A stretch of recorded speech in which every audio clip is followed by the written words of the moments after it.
Hello,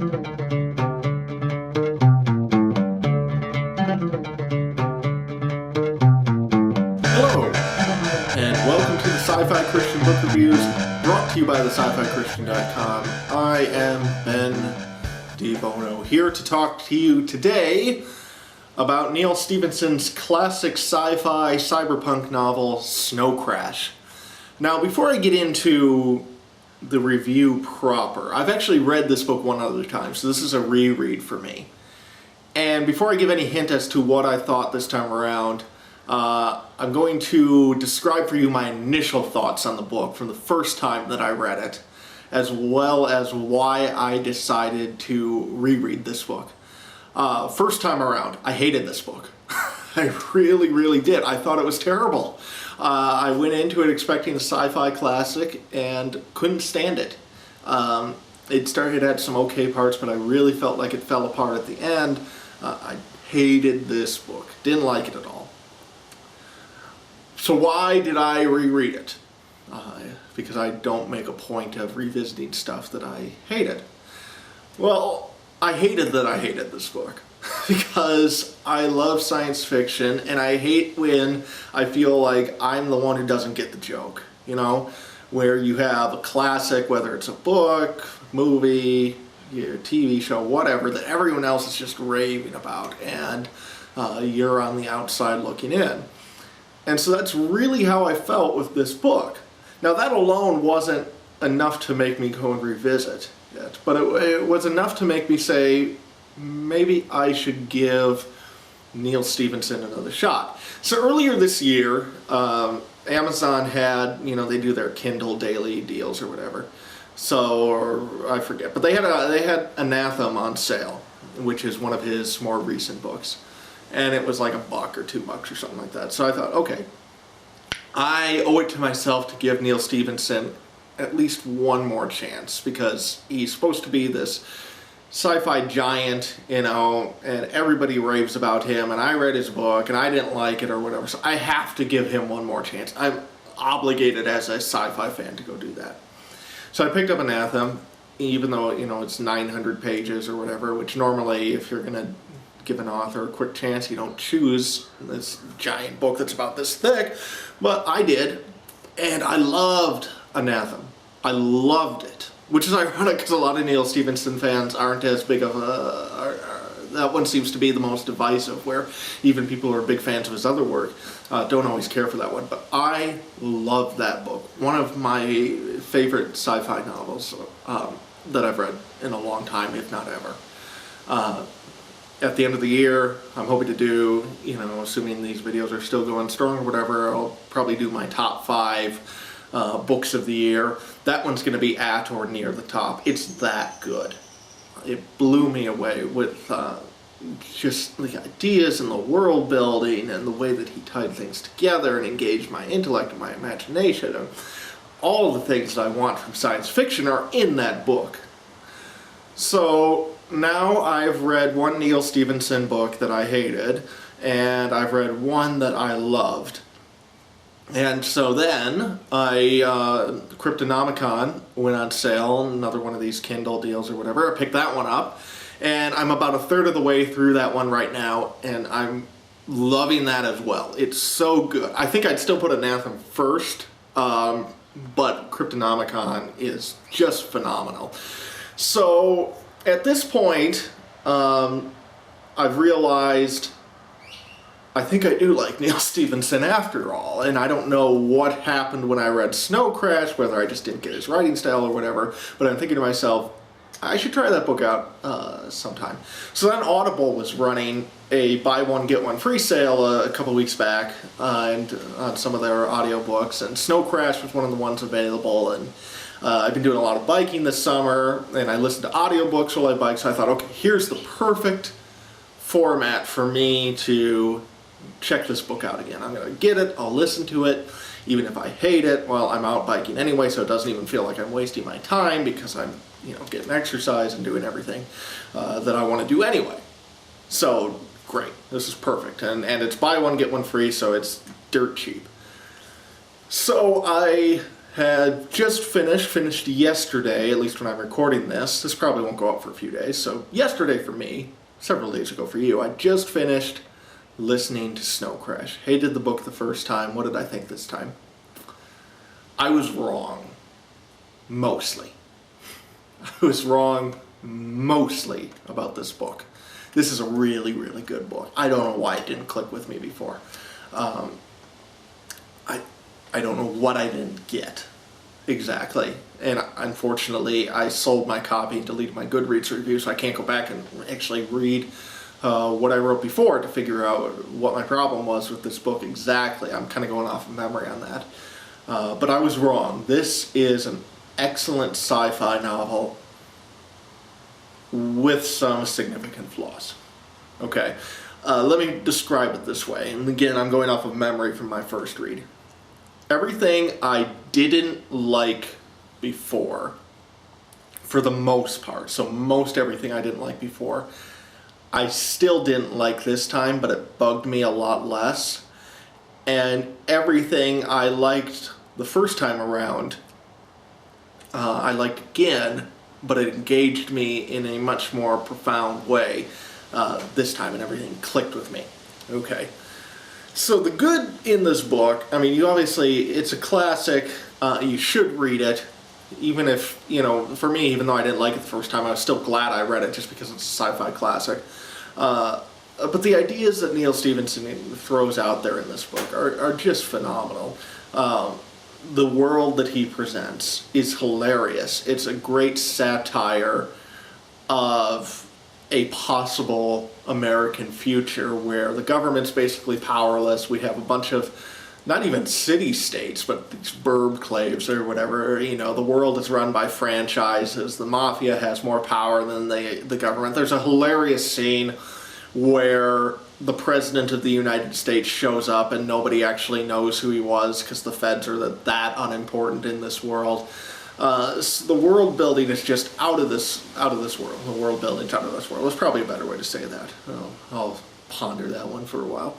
And we have a great story. We have characters filled with big philosophical ideas about technology and humanity, and what's the relationship between ideas and viruses, what's the relationship between hardware in a computer and hardware in our brains, and software in a computer and the software in our brains, and language, and so all these brilliant ideas that as an IT person, that's my day job, as I'm a database administrator, so I'm not quite a programmer or a hacker as Stevenson certainly seems to have more knowledge of and where he focuses on, but I have enough IT knowledge where I really dig the technical sides of this book. And I love the way that rather than just here's virtual reality, he actually takes time to explain how this would work and all that.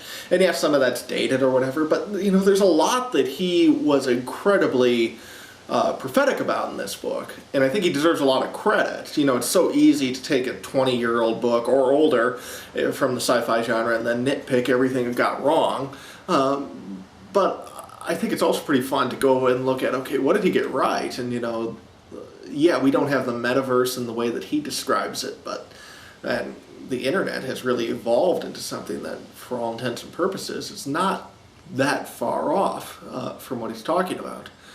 So I love the philosophical ideas in this book. I love the world building. I love the characters. All of that I really, really dug. Brief note on maybe the politics of the book before I get into the stuff I didn't like, because that's kind of interesting. Because reading Cryptonomicon, reading Anathema, and I don't know what Stevenson's politics are exactly, but he strikes me in those books as a libertarian, or at least somebody with libertarian sympathies.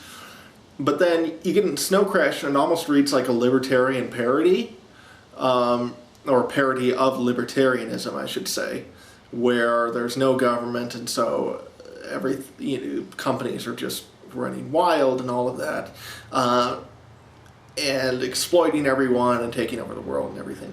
So in that sense, I'm saying, well, this doesn't really read like a libertarian fantasy or novel or whatever. But as I got into it more and I was thinking about it, I think that there is a libertarian streak even in Snow Crash, but it's a libertarianism that is as concerned about the power of giant corporations as it is about the power of giant government, which, I've mentioned before, I'm not a libertarian. My commitment to Catholic social teaching prevents me, there's just things I can't sign on to within libertarian philosophy that I can't. But I have sympathies in that direction. And one of my sympathies would be that if you're going to be a libertarian, or one of my takes of this would be, if you're going to be a libertarian, you got to realize that, big government's scary, but so is huge business. And, corporations can be oppressive as well.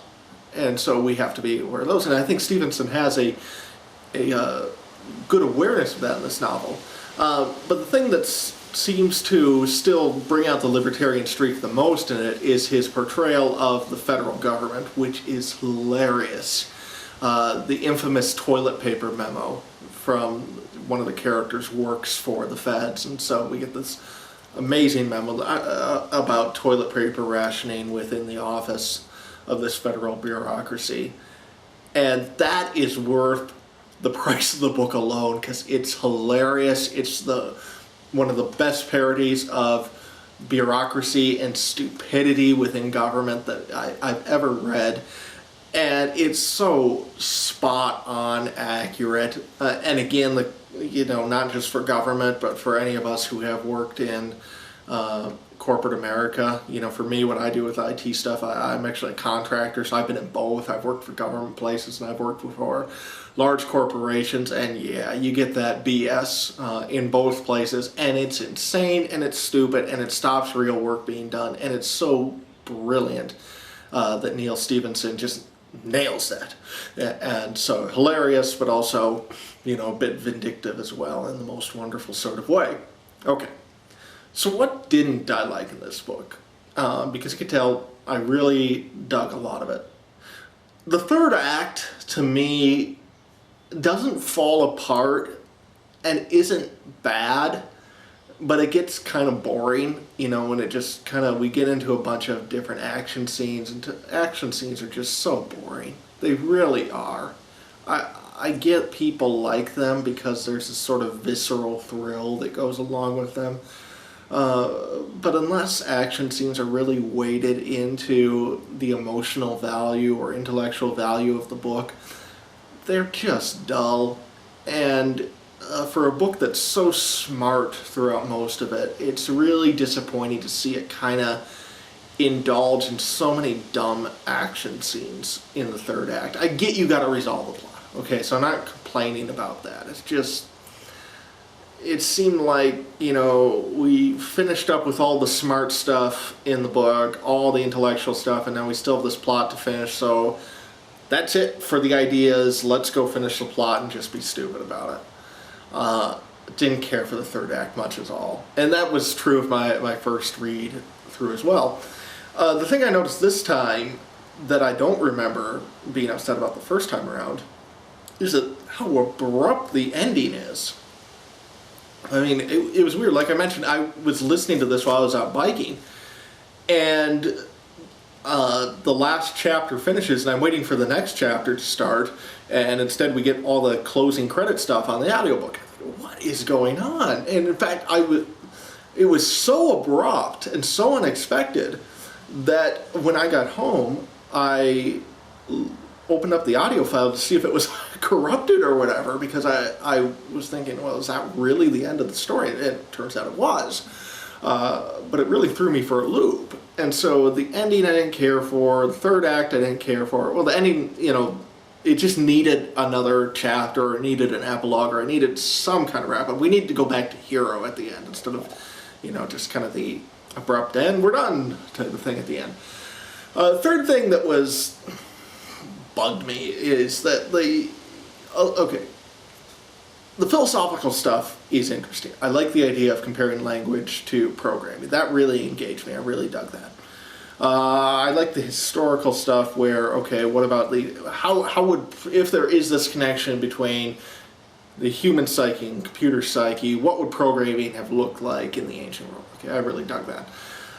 But, let's just say that Neal Stephenson is a genius, and he's a great philosopher, but he's a pretty piss-poor theologian. And I don't just say that because I disagreed with his theological perspectives, like I've talked about before in these videos. I don't care if I disagree with somebody as long as they're presenting an intelligent case. And he doesn't from the theological perspective. He has a really, really smart philosophical stuff, and then he tacks on some hokey Dan Brown-esque religious ideas onto it without any real support, so there's nothing even in disagreement to really engage with outside of just here's the way it is. And it's not a huge deal because most of what he's talking about, the theology stuff, is negligible, but it still bugs me. For example, we get one of the characters, supposedly a Catholic, I think not, who doesn't believe in the resurrection. You know, that pretty much disqualifies you from being a Catholic in my book, but whatever. And she makes the point, you know, I don't believe in the resurrection because if you read the Gospels, the resurrection narratives were clearly tacked on.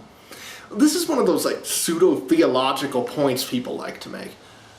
Okay, no, they weren't, first of all, but let's go ahead, I'll engage the argument and say, okay, let's take off the actual resurrection narratives from the Gospels. All the other narratives before the actual resurrection story are all talking about resurrection. The Gospel of Mark, which I had the privilege to study pretty in depth this spring, you could take off the last couple chapters about the resurrection. In fact, take off the crucifixion narrative altogether. Just leave it off. Just end the book.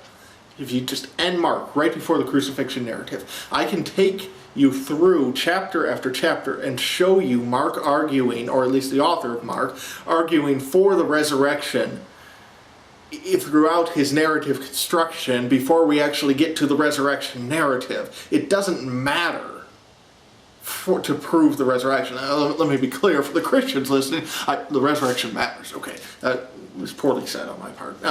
What I'm trying to say is that I can prove the argument for the resurrection in the Gospels without actually relying on the resurrection narratives. It's there, okay? Or at least the arguments for it there. See, you know, we get this pseudo-theological claim that's just thrown out there. It's nonsense.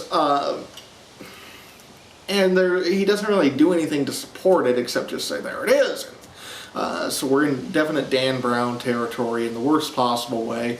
And it's annoying, it's obnoxious. As somebody who wants to engage with ideas, I get so tired of straw men. I get so tired of stuff that's just thrown out there and we're just expected to accept it without any actual evidence supporting it. So there's nothing to even fight with within the book. There's nothing to debate because the claim's just there. And that annoys me. So that bugged me a lot the first time around. This time around, not nearly as much. I mean, the religion stuff's in there, but it's not a huge part of what he's trying to say. A lot of it's fairly incidental to the plot and the philosophy or whatever. So I can look past it, but it bugged me. So those were really the three things. Third act, some of the theology stuff that's just hokey, and the ending. But besides those, the book's brilliant. It shows so much of Stephenson's early development as a writer. I think his later stuff, at least, you know, the two that one I've read, Anathema, and the one I'm reading, Cryptonomicon, are far, far better books, but this is a great book. It's a great but flawed book. Proverbial flawed masterpiece right here. So many great ideas, so much is going to set your imagination and mind on fire. I can't say if I would recommend starting with it because of my experience. Most people seem to love it the first time out, so I'd say go ahead and read it. But if you read it, you don't like it, check something out. I'll spy him out. Check out one of his later books, Cryptonomicon, Anathema, something like that. And don't give up on Neal Stephenson, even if you don't like this one. For me, it was just an issue of I didn't get Neal Stephenson before. I needed to read something else so that I understood the way that he thought, the way that he wrote, and then go back and read this one, and then I could appreciate that. Hopefully your path won't be quite as torturous if you decide to take this one on. But if it is, if you don't like it, just put it aside, read something else by him, and if you like his later stuff, come back to this one, and I think you'll appreciate it a lot more. So 4 stars out of 5. So much of this book is a 5-star all the way, but there are enough flaws to knock it down that 1 star. So 4 out of 5, really, really liked it, loved most of it. Few parts that bugged me, but great read, sci-fi classic, and deservedly so. So that's all for now. I'm Ben DiBono, and this is the Sci-Fi Christian Book Reviews.